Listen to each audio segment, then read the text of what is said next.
Captain Taiwan Kim stood tall on the bridge of the Dauntless Earth's flagship. Today was the day humanity would meet aliens for the first time. After 200 years of space travel, humans had built homes on Mars, Europa, and Titan.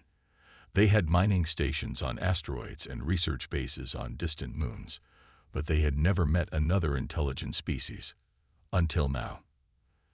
"Captain, the alien ships are slowing down," said Lieutenant Hae-Nul Cho. Her fingers moved quickly over the control panel. "They'll reach Earth orbit in 10 minutes. Taiwan nodded. "Send the welcome message again, on all frequencies." The aliens called themselves the Solarian Confederation. Their ships were huge and smooth like giant silver eggs. They had appeared at the edge of the solar system 3 days ago. Their message was simple: "We come to evaluate." Sung Min Park, the ship's chief engineer, frowned at his screen. "Captain, their ships have weapons powered up." "Keep our shields down," Taiwan ordered. "We don't want to look threatening." The view screen showed Earth below them, blue and green and beautiful. The 7 Solarian ships moved into position around the planet. "They're sending a shuttle," Hae-Nul said. "They want to meet on our ship." Taiwan straightened his uniform. "Tell them they're welcome." The aliens were not what anyone expected. High Commander Vexol stood nearly 8 feet tall, with pale blue skin and 4 arms. His eyes were large and purple, with sideways pupils. 5 other Xilarians stood behind him, all wearing silver uniforms with strange symbols. "Welcome to Earth," Taiwan said, bowing slightly. "We are honored to meet you." Vexol did not bow back. He looked down at Taiwan with his purple eyes. "You are smaller than expected." Dr. Zhe-Young Lee, Earth's top expert on alien biology, stepped forward. "Different planets create different life forms," she said with a smile. Vexol's mouth twisted. "Indeed, your species is unusual." The meeting room was quiet. Humans and aliens studied each other. The translator devices worked well, but something felt wrong. "We have brought gifts," Taiwan said, pointing to the table where food, art, and music from Earth were displayed. Vexol ignored the gifts. "Your species has spread to multiple planets without permission." Taiwan blinked. "Permission? We didn't know there was anyone to ask." "The galaxy has rules," Vexol said. "The Xilarian Confederation has kept peace for 10,000 years. All civilized species follow our guidance." Sung Min Park whispered to Taiwan, "I don't like where this is going." Vexol walked around the room, looking at the humans with growing disgust. "You remind me of creatures from our old stories. Small, dirty creatures that cause trouble." He turned to his companions. "They called them Goblins." Dr. Lee tried to save the meeting. "We have much to learn from you. We hope to be friends." "Friends?" Vexol laughed, a high, unpleasant sound. "No, you are too primitive, too unpredictable." He tapped a device on his wrist. "The Confederation has made its decision. Earth is now under quarantine." "Quarantine?" Taiwan stepped forward. "What does that mean?" "It means you stay in your solar system. You will be watched. If you try to leave, you will be destroyed." Vexol looked down at Taiwan. "It's for the good of the galaxy. Space goblins like you cannot be trusted." Before anyone could argue, the aliens turned and left the room.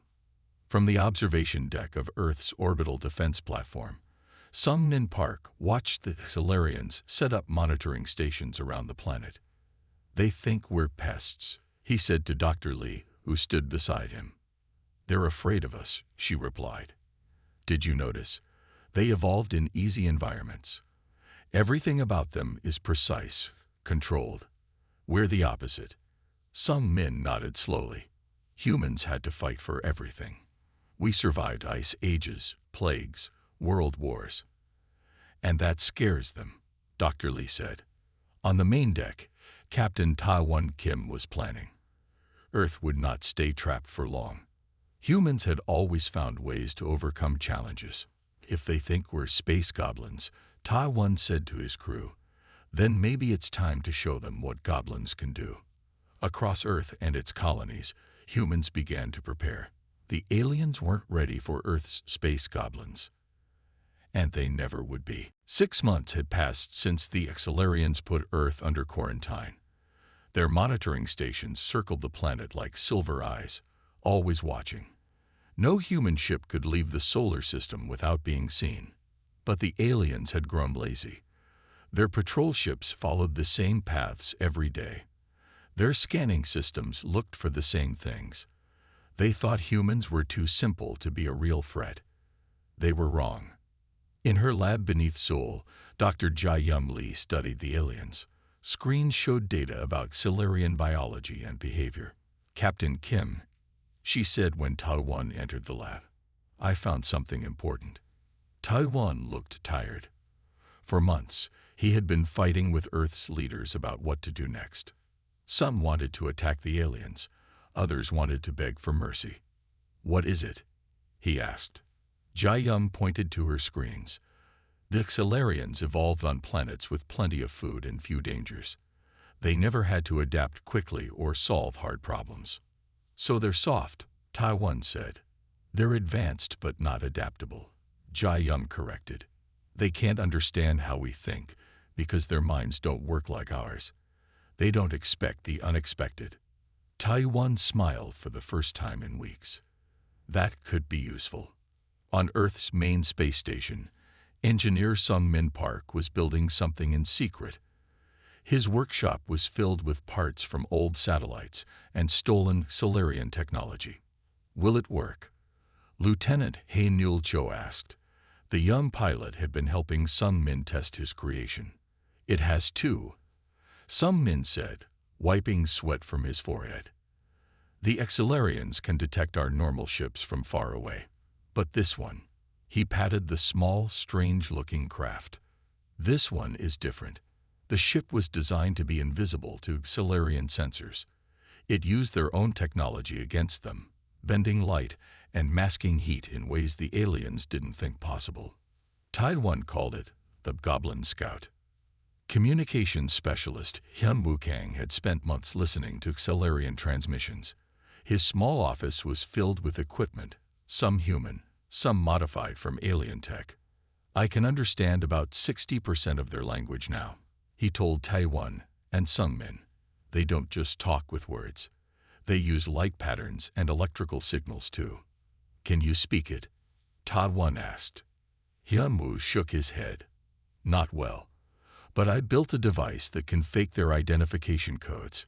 He held up a small box with blinking lights. "When they ask who we are, this will say we're maintenance drones." Taiwan nodded. "Good work. We leave tomorrow." The team gathered in the launch bay at midnight. Captain Taiwan Kim would lead the mission. With him were engineer Sung-min Park, pilot Hae-Nul Cho, and communications specialist Hyun Woo-kang. "This is our one chance," Taiwan told them. "If we can get into their systems, we can learn their weaknesses. We can find a way to end the quarantine." The Goblin Scout was small, with barely enough room for 4 people. It didn't look impressive, but it was humanity's best hope. "What if we get caught?" Hae-Nul asked as they climbed aboard. "Then we become the first humans to see a Accelarian prison," Taiwan said with a grim smile. The Goblin Scout slipped past Earth's atmosphere without trouble. Hae-Nul flew carefully, avoiding the known patrol routes of the alien ships. "Monitoring station ahead," she said quietly. The station was huge, a silver wheel spinning slowly in space. Hundreds of Accelarians lived and worked there, watching Earth and making sure humans stayed in their place. "Their sensor network has a 3-minute gap," Sung-min said, checking his equipment. "When their main dish turns to scan the moon, we can approach from below." "And if the gap isn't there?" Hyun-woo asked. Sung-min shrugged. "Then we learn if our cloaking technology works as well as I hope." Hae-Nul guided the small ship toward the station. For a few tense minutes, no one spoke. Then they were there, floating beneath the giant wheel. Docking port in sight. Haynul whispered, as if the aliens might hear them through the vacuum of space. Taiwan looked at his team. Earth's space goblins were about to cause some trouble. "Let's go meet our neighbors," he said. The Goblin Scout attached to the Accelerian station with a soft clunk. No alarm sounded. So far, the plan was working. "We have 30 minutes before the sensor gap closes," some men whispered as they entered the station through a maintenance hatch. The inside of the station was cold and bright, with smooth silver walls. "Remember," Taiwan said quietly, "we need to find their main data center and download everything we can. Then we leave. No fighting unless we have to." The team moved through empty corridors, following Sung Min's map. Hyunwoo's device sent out fake identification signals, making the station's computers think they were maintenance robots. "Data center should be ahead," Sung Min said. They turned a corner and saw a large door with strange symbols. "That's it." Hyunwoo connected his device to the door panel. After a tense minute, the door slid open. Inside, blue lights blinked on tall machines. No Accelerians were present. "They don't expect anyone to get this far," Taiwan said with a small smile. "Why guard what no one can reach?" Some men quickly found a connection point and attached a small computer. "Downloading now. This will take at least 10 minutes." Hamul stood by the door, watching for any sign of aliens. "I don't like this. It's too easy." As if answering her words, a loud alarm began to sound. "What happened?" Taiwan asked, looking at Hyunwoo. The communications specialist checked his device. "They're doing a system reset. It's not about us, but our fake IDs just stopped working." "How much longer?" Taiwan asked Sung Min. 7 minutes for a complete download." "We don't have 7 minutes," Haynul said, looking down the corridor. "Someone's coming." Taiwan made a quick decision. "Sung Min, get what you can in 2 minutes. Hyunwoo, find us another way out. Haynul, with me." Taiwan and Haynul moved into the corridor, hiding behind a curve in the wall. 2 tall Accelerians walked past, talking in their strange language. They didn't notice the humans. 1 minute, some men called softly from the data room. Suddenly, a third Accelerian appeared from another corridor. This one saw them. Its purple eyes went wide, and it reached for a device on its belt. Taiwan moved faster than the alien expected. He jumped forward and pushed the Accelerian against the wall, covering its mouth. The alien was stronger than it looked, pushing back with surprising force. Hanul grabbed the alien's communication device and smashed it against the floor. "Got it," some men called from the data room. "And I found something big. They're planning to mine asteroids beyond Mars. That's inside our quarantine zone," Taiwan said, still struggling with the Accelerian. "They're breaking their own rules," Hyunwoo added. The Accelerian broke free from Taiwan's grip and made a high-pitched sound. Instantly, more alarms began to ring throughout the station. "Time to go," Taiwan said. "Hyunwoo, that other exit." "This way." Hyunwoo pointed down a different corridor. "It leads to a smaller docking area." The team ran, hearing the sounds of many Accelerians responding to the alarm. They reached a small bay with several alien shuttlecraft. "Can you fly one of these?" Taiwan asked Honul. She looked at the strange controls. "I can try." "No need," Sung Min said, pointing to their own ship. The Goblin Scout followed the station's movement. "It's right outside that airlock." They rushed to the airlock door. Behind them, a group of Accelerians appeared, holding weapons. "Open it," Taiwan shouted. Some men hit the door controls. The airlock opened, and the team jumped through, floating in space for a moment before grabbing onto their ship. Once inside, Haynul took the controls. "Hang on."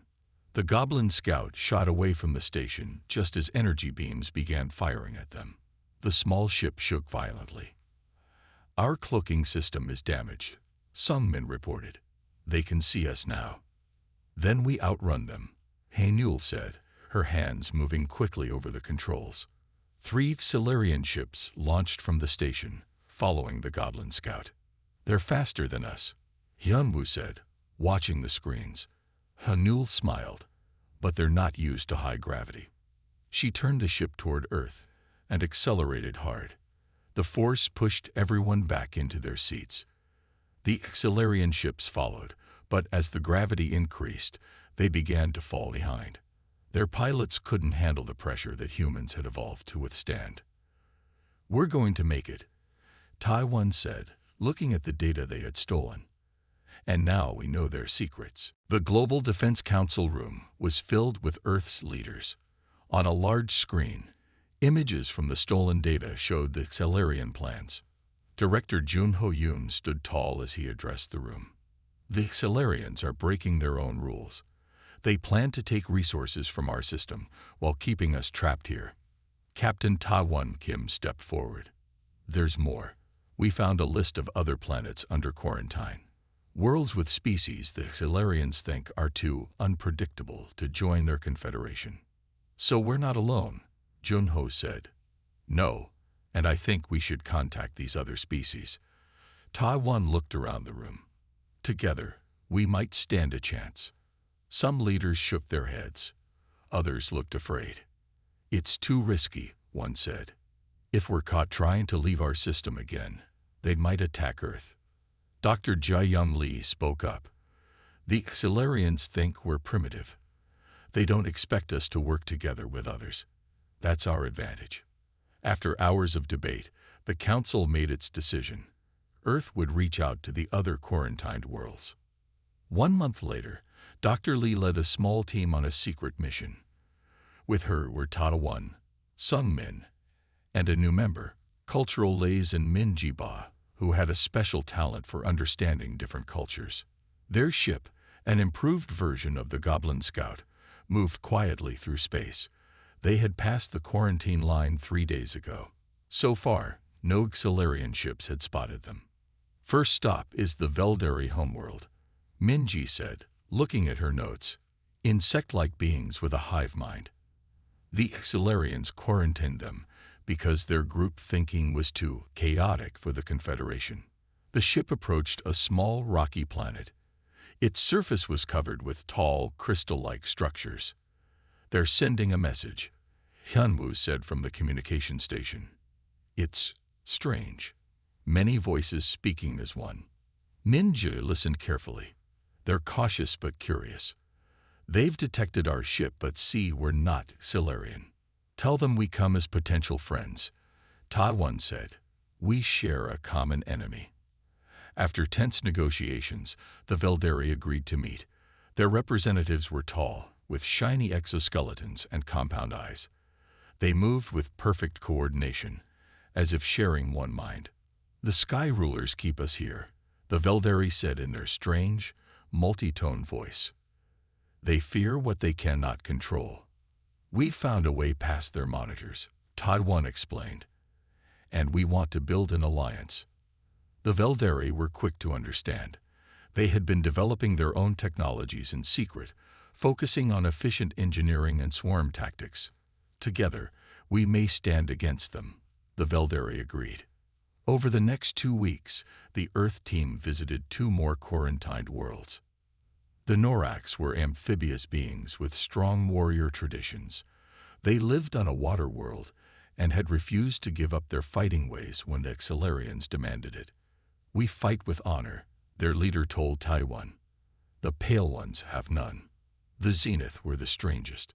Crystal beings who perceived time differently, seeing past and future at once. The Xilarians had quarantined them because their non-linear thinking was disruptive.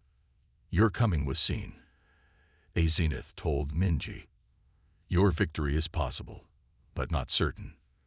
At each world, Dr. Lee shared Earth's scientific knowledge. Minji learned their cultures. Sung-min exchanged engineering ideas, and Taiwan formed military alliances. By the time they returned to Earth, the coalition of the unwanted had been born. Back on Earth, Sung-min worked with Velderi engineers to build new ships. The designs combined human creativity with Velderi efficiency. These won't be big like Silurian warships, he explained to Director Juno. They'll be small, fast, and many. Hanul trained human pilots to work with Norax warriors, teaching them battle tactics the Silurians would never expect. Dr. Lee and the Zenith created prediction algorithms that could anticipate Silurian movements. And Captain Taiwan Kim prepared for the next phase of the plan. The Silurians would soon begin their illegal mining operation in the asteroid belt. When they did, the coalition would be waiting. The Silurians call us space goblins, Taiwan told his crews. They think that's an insult. But in old stories, what happens when you underestimate goblins? Hanul smiled. They cause big trouble. Exactly, Taiwan said. Let's show them how much trouble space goblins can be. The asteroid belt between Mars and Jupiter was quiet. Millions of rocks, from tiny pebbles to huge mountains, floated in the darkness. Earth had small mining stations here, but most of the belt remained untouched. That changed when the Silurian mining fleet arrived. 5 large ships moved into the belt, ignoring the quarantine they had set around Earth's solar system. Smaller craft flew from the big ships, attaching to the largest asteroids and drilling into them. From his command post on the hidden base at Ceres, Captain Taiwan Kim watched the aliens through special telescopes. They're taking iridium and platinum, Sung Min said, checking the readings. Rare metals they need for their technology. Taiwan nodded, and they think we're too primitive to stop them. He turned to the communication officer. Send the signal. Operation Goblin Swarm begins now. Hidden among the asteroids, hundreds of small ships waited. Some carried human pilots. Others had Norax warriors. All were built with Velderi engineering and Zenith prediction systems. Lieutenant Hanul Cho sat in the lead fighter, a craft smaller than a Silurian shuttle, but much faster. Her hands rested lightly on the controls. Remember, she said to the pilots waiting for her orders, they expect large ships with direct attacks. That's not what we're doing today. The fighters were arranged in groups of 5, what they called Goblin packs. Each pack had a different job in the attack plan. Hanul's screen lit up with a message from Captain Kim. Go. Goblin Swarm, launch. Hanul called, pushing her ship forward. Across the asteroid belt, hundreds of small craft moved at once, racing toward the Silurian mining fleet. On the prototype battleship, Soul's Fury, Captain Kim watched the operation unfold. His ship was the only large vessel in the coalition fleet, hidden behind the largest asteroid in the belt. The Silurians are detecting our fighters, reported Hyunwoo from the communication station. On the main screen, they could see the alien fleet responding. Large defense ships moved away from the mining vessels, weapons charging. They're forming a standard defense line, said Min Ji-ba, who had studied Silurian battle tactics, just as we expected. Taiwan smiled. Then let's show them something unexpected. Hanul led her goblin pack straight toward the Silurian defense line. The alien ships fired energy beams that cut through space, but the small, fast fighters were hard to hit. Break pattern now, Hanul ordered. Her pack split apart, each ship flying in a different direction. The Silurian targeting systems couldn't track them all. Meanwhile, other goblin packs flew in patterns suggested by the Velderi, moving like a swarm of insects. The Silurians had never seen ships fly this way. Pack 3, begin mining ship approach, Hanul called. The Norax warriors in Pack 3 flew directly to the Silurian mining vessels. Their ships released small, sticky bombs that attached to the aliens' engines. The Silurians were confused. Their battle computers were programmed to fight other large ships, not hundreds of small ones attacking from all directions. On Soul's Fury, Captain Kim watched the chaos with satisfaction. The Silurians are sending a distress call, Hyunwoo reported. Time to join the fight, Taiwan ordered. Bring us around the asteroid. The battleship moved into view, its weapons ready. But unlike Silurian ships, Soul's Fury was designed to work with the fighters, not instead of them. All goblin packs, Converge on target points, Ta-1 ordered. The fighters regrouped, focusing their attacks on specific weak points of the Xelarian ships, points identified by Dr. Lee's research and the Zenith's predictions. The Xelarians tried to adapt, but they were too slow. One by one, their mining ships lost power as the sticky bombs disabled their engines. They're retreating, Hyunwoo called out as the Xelarian defense ships began to pull back. Let them go, Ta-1 said. But the mining ships are ours. Hyunwoo led 3 Goblin packs in capturing the disabled mining vessels. With their engines dead, the Xelarians aboard had no choice but to surrender. Later, as coalition teams studied the captured ships, Ta-1 met with his officers on Seoul's Fury. Today was just the beginning, he told them. The Xelarians will return with more ships. But now we have their mining technology, Sung-min said with a grin, and their ships to study. More importantly, Dr. Lee added, we've shown that different species working together can defeat their standardized tactics. Ta-1 nodded. The space goblins have won their first battle. But the war is just beginning. The captured Xelarian mining ships were brought to a secret base on Mars. Teams of scientists and engineers from all coalition species worked day and night to study the alien technology. Engineer Sung-min Park hadn't slept in 3 days. He stood in the main hangar, surrounded by parts from a Xelarian engine. His eyes were red, but he was smiling. It's beautiful, he told Captain Kim when he arrived for an update. Their technology is advanced, but it's rigid. They build things to last for centuries, but they don't innovate much. Can we use it? Ta-1 asked. Sung-min nodded. We already are. We're not just copying their designs. We're improving them. Across the hangar, human engineers worked side by side with Veldari. The insect-like aliens moved with perfect coordination, their many limbs assembling small parts too delicate for human hands. The Veldari think differently than us, Sung-min explained. Where we see one solution, they see thousands of small improvements working together, combined with our creativity. We can build better ships than the Xelarians, Ta-1 finished. In her laboratory, Dr. Ja-Young Lee studied Xelarian biology. She had tissue samples from the aliens who had been captured with their ships. Look at this, she said to Min-ji Ba, pointing to a screen showing sound wave patterns. Xelarian hearing is different from ours. They can hear very low sounds that we can't detect, but they're almost deaf to high frequencies. Min-ji understood immediately. So we could use high-pitched sounds as weapons, sounds that would hurt them but not us. Exactly, Ja-Young said. Non-lethal weapons that could disable them without killing. And there's more. She switched to another screen. Their nervous system is sensitive to certain patterns of sound. The right frequency could temporarily paralyze them. That could help us take more of their ships intact, Min-ji said. Communications specialist Hyunwoo Kang worked with a team of Zenith to crack the Xelarian communication codes. The crystal aliens stood motionless, their bodies glowing softly as they processed information in ways humans couldn't understand. We can now listen to all their communications, Hyunwoo told Director Junho during a secure call. But the Zenith have shown us something even better.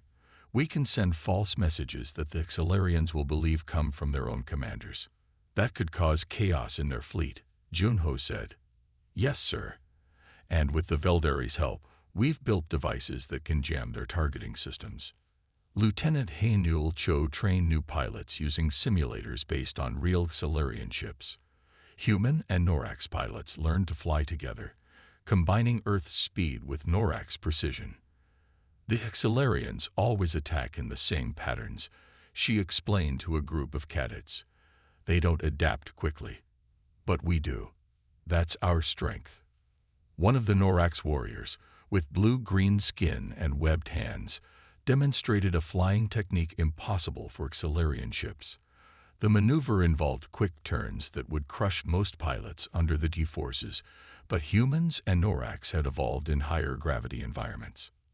Remember, Hae-Nul said, they think we're primitive. Let them keep thinking that until it's too late. The news arrived 3 weeks after the asteroid belt battle. The Xilarian Confederation had declared the coalition species a threat to galactic peace. A large invasion fleet was being assembled. Director Junho called an emergency meeting with representatives from all coalition worlds. The Xilarians are coming with everything they have, he told them. They can't allow space goblins to challenge their authority. It would encourage others to resist. How many ships? Asked the Veldari representative, its voice a harmony of subtle tones. At least 300, Junho replied. More than we can match in pure firepower. Captain Ta-Won Kim stood up. We don't need to match their firepower. We just need to be smarter, faster, and more unpredictable. He looked around the room. We've learned more in 3 weeks studying their technology than they've innovated in centuries.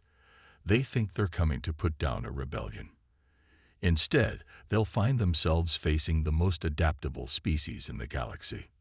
The Norax war chief pounded the table in agreement. The Zenith glowed with approval. The Veldari hummed in unison. Then we prepare for war, Director Junho said. And we show them what space goblins can really do. Captain Ta-Won Kim stood before the Coalition War Council. The large room was filled with leaders from all 4 species, humans, Veldari, Norax, and Zenith. On the main screen, a map showed the approaching Xilarian invasion fleet. 3 days, Ta-Won said. That's how long until they reach Earth. We've prepared our defenses, but we need more information about their attack plans. Director Junho frowned. Their fleet is too large. Even with our new technology, we can't be sure of victory. Then we need to even the odds, Ta-Won replied. He touched a control, and the screen changed to show a massive ship at the center of the Xilarian fleet. This is their command ship. If we can get aboard, we might find a way to disrupt their attack. The room went quiet. What Ta-Won suggested seemed impossible. How? Asked the Norax war chief. Their security will be strongest there. Ta-Won smiled. They're looking for an attack, not an infiltration. We have a captured shuttle. With the right modifications, a small team could slip aboard during shift change in their docking bay. After much debate, the council approved the plan. The most dangerous mission yet would begin that night. The team gathered in the launch bay. Captain Kim would lead, with Engineer Park, Lieutenant Cho, and Communications Specialist Kang. Joining them were Cultural Lays and Min-Ji Ba, a Veldari engineer, a Norax warrior, and a Zenith temporal analyst. Once we're aboard, Ta-Won told them, we have 3 goals: gather intelligence about their battle plans, plant disruptors to damage their systems during the attack, and get out alive. The shuttle they would use had been captured in the asteroid belt battle. Some men had modified it to mask their life signs, making the Xilarian sensors think the ship was empty. Ready? Ta-Won asked. Hanul looked at the strange team of different species, space goblins on a mission. What could go wrong? The trip to the Xilarian fleet was tense but uneventful. Hanul flew the shuttle perfectly, keeping it in the shadow of larger ships. When they reached the massive command ship, they waited for the right moment. Shift change in 3 minutes, Hyunwoo said, monitoring Xilarian communications. Docking Bay 4 will be least guarded. Hanul guided the shuttle into the docking bay during the confusion of shift change. They landed alongside other shuttles, looking like just another routine arrival. The team moved quickly through the ship. Min-Ji had studied Xilarian behavior patterns and led them through less used corridors. The Zenith glowed softly, sensing dangers moments before they appeared. Command center is 2 levels up, Min-Ji whispered. But there's something strange.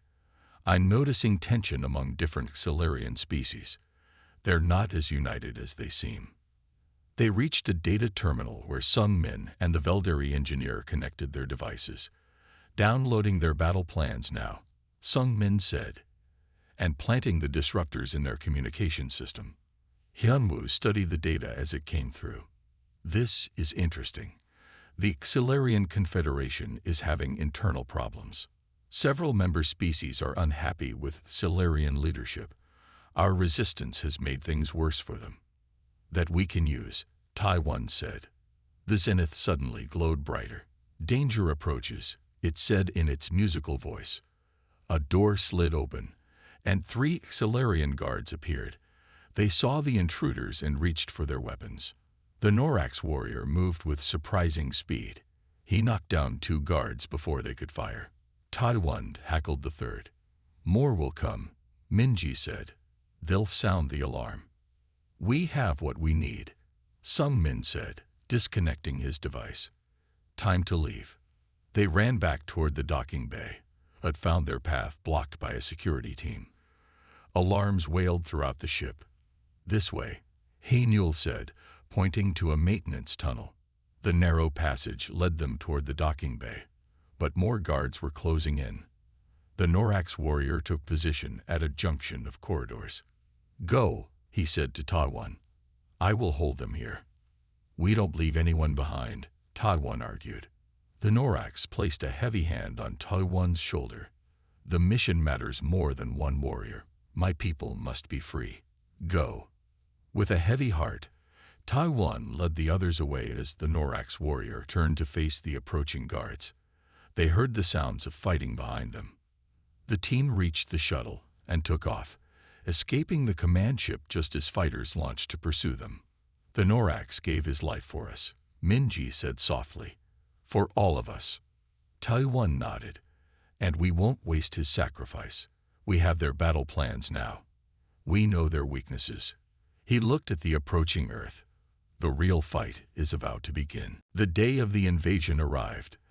The Exilarian fleet appeared at the edge of Earth's solar system, hundreds of silver ships moving in perfect formation. Their weapons glowed with energy, ready to punish the space goblins who had dared to resist. What they found waiting for them was not what they expected. Earth's defense fleet was ready, not with big battleships that could match Solarian firepower, but with thousands of small, fast vessels designed by human and Veldari engineers.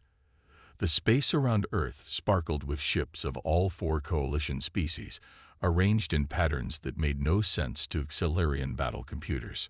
From the bridge of Seoul's Fury, Director Jun Ho-yoon watched the enemy approach. Captain Taiwan Kim stood beside him, calm and focused. All ships in position, Junho asked. Yes, sir, Taiwan replied. The Veldari swarm is behind Mars. The Norax battle groups are near Venus. Our main fleet is spread between Earth and the Moon. The Zenith have positioned their temporal disruptors at key points. And our secret weapons, ready to deploy on your order. Junho nodded. The fate of Earth rests on this battle. Let us show them what space goblins can do. The Exilarian commander sent a message to Earth. Surrender now or be destroyed. Your resistance is pointless. Earth sent no reply. Instead, the battle began. Lieutenant Haenul Cho led the first attack wave, 300 fighters using the gravity of the moon to slingshot toward the Exilarian fleet at impossible speeds. The aliens fired at them, but the small ships moved in ways their targeting systems couldn't predict. Remember your training. Haenul called to her pilots. Use the gravity wells like we practiced. Human pilots had trained for months to use the gravity of planets and moons to gain speed and change direction quickly. It was dangerous flying that the Exilarians considered impossible, but humans had always pushed the limits of what was possible. As Haenul's fighters streaked past the first line of Solarian ships, they deployed small devices designed by engineer Sung Min Park and the Veldari.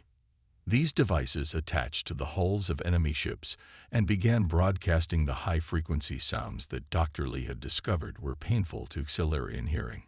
On dozens of enemy ships, Solarian crews suddenly dropped to their knees, covering their ears in pain. First wave successful, reported Hyunwoo from the communication station on Seoul's Fury, deploying Wave 2. The second attack came from the Norax battle groups. Their ships were stronger than the human fighters, designed to ram into enemy vessels. They targeted the Solarian ships already affected by the sound weapons. At the same time, Communications specialist Kang activated the disruptors they had planted during their infiltration mission. Across the Xelarian fleet, communication systems began to fail. Some ships received false orders. Others lost contact with their commanders. Wave 3, deploy now, ordered Captain Kim. The Veldari swarm moved from behind Mars, thousands of tiny ships flying together like a single organism. They surrounded damaged Xelarian vessels, attaching devices that hijacked their control systems. The battle was fierce. Despite the Coalition's clever tactics, the Xelarians still had superior firepower. Several human ships were destroyed. 2 Earth defense platforms exploded under heavy fire. Hyunwoo ran to fix a damaged communications array during the battle. A blast hit near his position, sending metal fragments flying. One struck him in the side, but he kept working, blood seeping through his uniform. "Array back online," he reported weakly, before collapsing at his station. The tide began to turn as more Xelarian ships fell to the Coalition's unusual tactics. Their rigid battle plans couldn't adapt to the chaos created by the unpredictable space goblins and their allies. Then, just as victory seemed possible, a massive new ship appeared. It emerged suddenly from faster-than-light travel, dwarfing all other vessels in the battle. Its hull was black instead of silver, decorated with glowing symbols. "What is that?" Junho asked, staring at the screen. Min Ji-ba checked the data from their infiltration mission. "The Sovereign Dreadnought," she said with fear in her voice. "Personal flagship of the Xelarian Supreme Leader." As if to demonstrate its power, the Dreadnought fired a single beam at one of Earth's unmanned defensive platforms. The platform disintegrated instantly. A new message came through on all channels. "This is Supreme Leader Zoltan of the Xelarian Confederation. I demand to speak with Earth's leaders immediately." The massive Sovereign Dreadnought hung in space, dark and threatening. All fighting stopped as both sides waited to see what would happen next. On the bridge of Seoul's Fury, Director Junho and Captain Ta-won faced a difficult choice. "If we refuse to meet, they might destroy Earth," Junho said. "But if we go to their ship, they might kill us." "We should meet them," Ta-won said. "But not alone. We bring representatives from all Coalition species." After a quick discussion, they agreed. The Earth delegation would include Director Junho, Captain Kim, Dr. Lee, and cultural liaison Min Ji-ba. They would be joined by leaders from the Veldari, the Norax, and the Zenith. It could be a trap, Haenul warned as they prepared to leave. "Maybe," Ta-won agreed, "but this might be our only chance for peace." Before boarding the shuttle, Ta-won spoke quietly with Engineer Sung-min. "If things go wrong, be ready with Plan Omega." Sung-min nodded. "I hope we don't need it." The Sovereign Dreadnought was even larger up close. Its docking bay could hold dozens of ships. Guards led the Coalition delegation through long corridors to a huge chamber at the heart of the ship. Supreme Leader Zoltan waited for them. He was taller than any Xelarian they had seen before, with dark blue skin and 6 arms instead of 4. His purple eyes studied them coldly. "So these are the famous space goblins," Zoltan said. His voice was deep and carried power. "Small creatures who think they can challenge the Confederation." "We did not start this conflict," Director Junho replied calmly. "You quarantined us without cause. You plan to take resources from our system while keeping us trapped. Primitive species must be controlled," Zoltan said. "That is the way of the galaxy." Min-ji watched the other Xelarians in the room carefully. She noticed how some looked down when Zoltan spoke. Others showed subtle signs of disagreement. "Something's wrong here," she whispered to Captain Kim. "The Confederation isn't as united as they want us to think. See how those officers react. They don't all support this war." Tai-won changed his approach. Instead of arguing, he said, "Supreme Leader, we have evidence that many members of your Confederation question your leadership. Your failure to quickly defeat what you call primitive species has weakened your position." Zoltan's eyes narrowed. "Lies. We have records from your own communication network," Todd 1 continued. We know that 3 Confederation worlds are considering breaking away because of this conflict. How many more will leave if this war continues? Some of the Accelarian officers shifted uncomfortably. Zoltan noticed and became angry. Enough. You will surrender now, or I will destroy your planet. Before you do, Tai-1 said calmly, you should know that you're surrounded. He nodded to Sungmin, who sent a signal from his hidden device. Around the Sovereign Dreadnought, hundreds of coalition ships suddenly appeared. They had been hiding using technology developed from the captured Silurian vessels. More importantly, each ship now aimed new weapons at the Dreadnought, weapons that could penetrate its shields. We could have attacked, Todd 1 said. Instead, we chose to talk. That is the difference between us. We don't want to destroy. We want to build together. Dr. Lee stepped forward. The galaxy needs both stability and innovation. The Confederation provides one. We offer the other. The Zenith representative glowed brightly. Time flows in many directions. In futures where we work together, all species prosper. For a long moment, Zoltan was silent. His 6 hands clenched and unclenched. Finally, he spoke. Perhaps I have misjudged you. 1 month later, Earth celebrated. The quarantine was lifted. The coalition worlds were recognized as independent but equal members of the galactic community. Captain Ta-1 Kim was named Earth's first ambassador to the Confederation.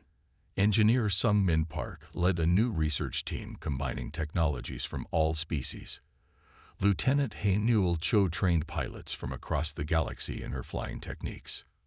Hyun Woo Kang recovered from his injuries and worked with Min Ji Ba to improve communication between all species.